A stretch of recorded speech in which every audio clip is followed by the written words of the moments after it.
भास्कर म्हणे पोरांसी, नका मारू समर्थांसी, या उसाने आज दिवशी हे काही बरे नव्हे.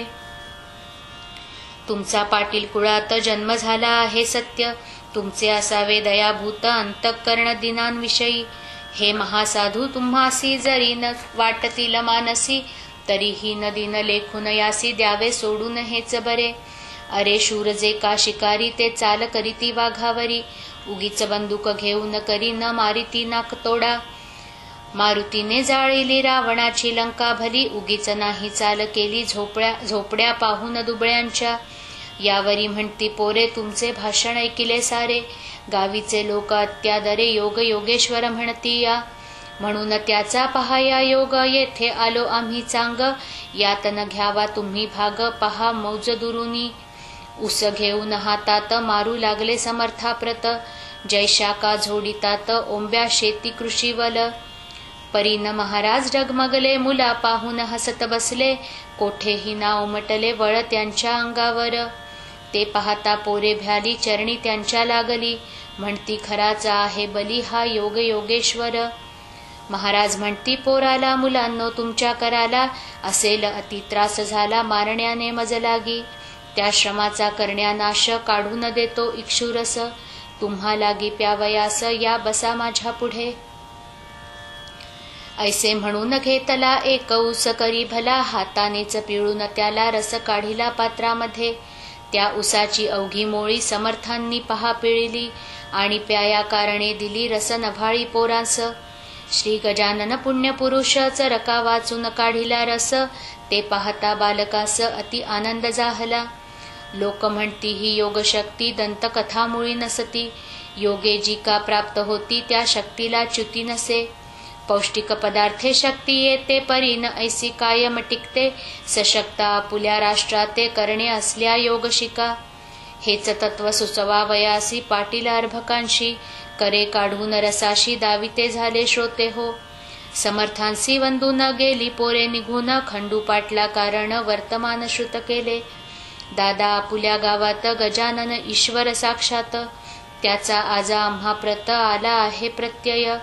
ऐसे म्हणून कथिली सारी हकीकत त्याला खरी, ती ऐकता अंतरी खंडू पाटील चकित झाला.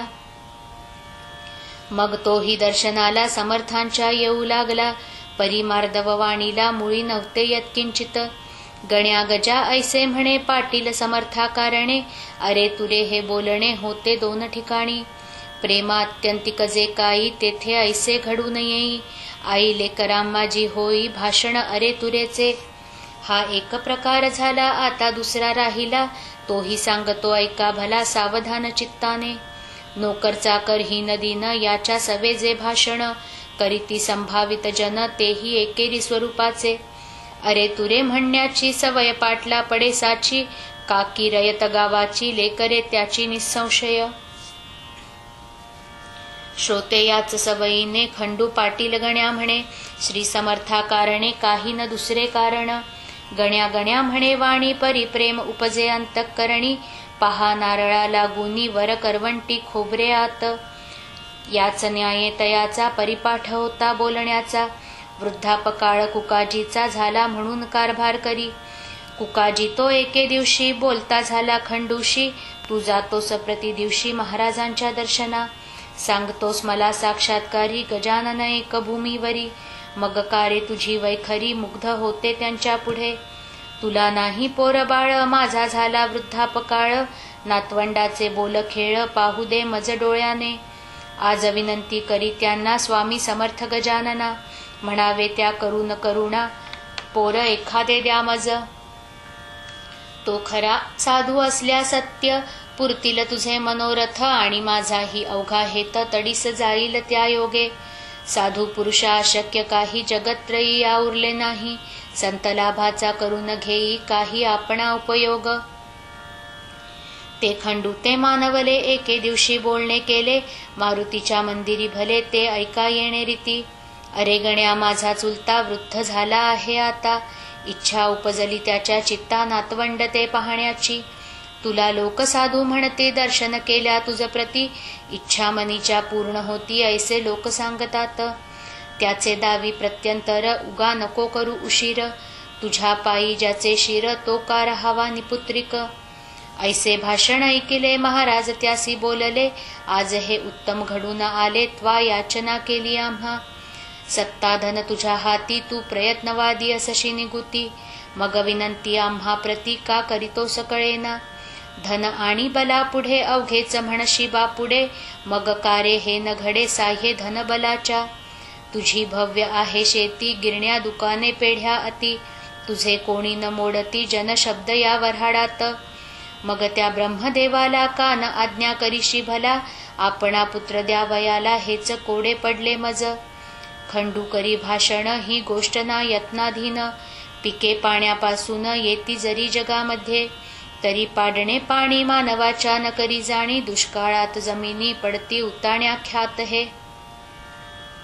मात्र पाणी पडल्यावर कर्तृत्व आपुले चालवी नर.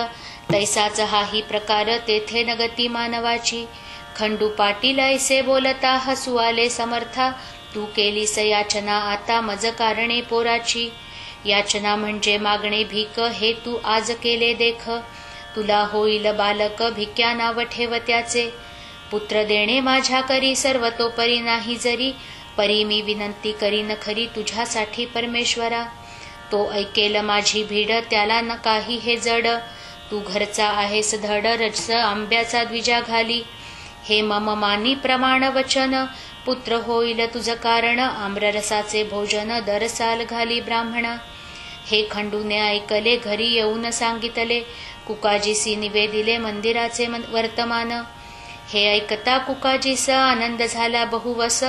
तो काही लोटता दिवस समर्थ वचन झाले खरे. कांता खंडू पाटलाची गंगाबाई नावाची. गर्भिणी झाली साची 9 मास पूर्ण झाले. तिज लागी पुत्र झाला खंडू पाटील आनंदला. कुकाजीच्या हर्षाला पारावार काही नसे. त्याने धर्म केला बहु गरिबा दिले गुळ गहू. पेढे बर्फीचा दिला खाऊ गावातील अर्भकांना. थाटात झाले बारसे भिकू नाव ठेविलेसे. पुढे बाळ वाढला असे शुक्ल पक्षीच्या इंदुपरी. आम्ररसाचे भोजन दिले ब्राह्मणांकारण. तो संप्रदाय अजून शेगावात चालत असे. पुण्यपुरुषाची वैखरी कोठून होईल सत्य तरी. पाटलाच्या ओसरीवरी बाळ रांगू लागला. हा बोलबाला पाटलाचा देशमुखान पटला साचा. शेगाव हा दुफळीचा गाव पहिल्यापासून. एक फळी देशमुखांची एक फळी पाटलांची. अंतःकरणे एकमेकांची मुळी होती अशुद्ध. प्रत्येका आपुल्या डावात एकमेकांचा करण्याघात. सदा इच्छिती मनात लेश नसे प्रेमाचा. शास्त्री 2 मंत्री 2 शस्त्री 2 तंत्री 2. एकमेकांत पुढे श्वान येता गुरगुर रोकडी. तैसे झाले शेगावात पाटीला आणि देशमुखात. 36चा आकडा सत्य झाला न होई 63चा. पुढे गोष्ट झाली ऐशी कुकाजी झाले स्वर्गवासी. पाहून या नातवंडासी भीमा तटी पंढरीत. तेणे खंडूचे उद्विग्न मन गेले सहज होऊन. तो म्हणे छत्रपूर्ण माझे आज ढासळले. ज्या चुलत्याच्या जीवावरी मी निर्भय होतो भूमीवरी. तो आधार माझा श्रीहरी कारे काढून नेलास. ऐशी संधी पाहून बालंटा आणाया कारण. पाटलावरी सवड पूर्ण मिळाली देशमुख मंडळीला.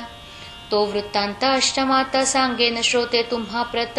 ही जमेदारी खाण सत्य आहे प्रत्यक्ष द्वेषाची. हा दासगणू विरचित श्री गजानन विजय नामे ग्रंथ. परिसा श्रोते सावचित्त कुतर्काते सोडूनिया. शुभं भवतु श्री हरिहरार्पणमस्तु. इति श्री गजानन विजय ग्रंथस्य 7मोऽध्यायः समाप्तः.